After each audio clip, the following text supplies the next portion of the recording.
Yang juga menjadi sorotan adalah Hakim MK menyatakan tindakan KPU yang langsung menerapkan putusan MK nomor 90 tahun 2023 dengan menerima berkas pendaftaran Gibran Rakabuming Raka tanpa mengubah PKPU tidak melanggar hukum.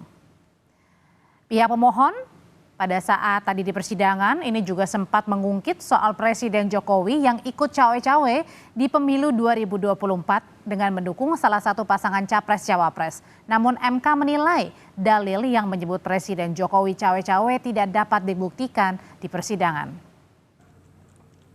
Bahwa dalil pemohon yang menyatakan bahwa kegiatan rencana perpanjangan masa jabatan Presiden menjadi 3 periode disikapi oleh Presiden dengan mendukung pencalonan salah satu pasangan calon peserta Pilpres yang diposisikan sebagai pengganti Presiden petahana.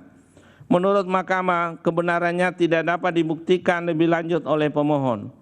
Demikian pula dalil bahwa Presiden akan cawe-cawe dalam pemilu 2024 akuo. Menurut Mahkamah tidak diuraikan lebih lanjut oleh pemohon seperti apa makna dan dampak cawe-cawe yang dimaksud Presiden, yang dimaksud pemohon, serta apa bukti tindakan cawe-cawe demikian.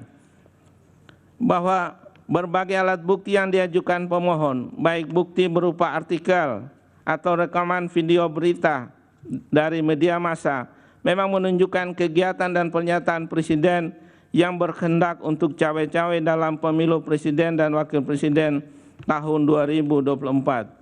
Video bukti P36 dan bukti P120. Namun pernyataan demikian menurut Mahkamah tanpa bukti kuat dalam persidangan dan tidak dapat begitu saja ditafsirkan sebagai kehendak untuk ikut campur dalam penyelenggaraan pemilu Presiden dan Wakil Presiden tahun 2024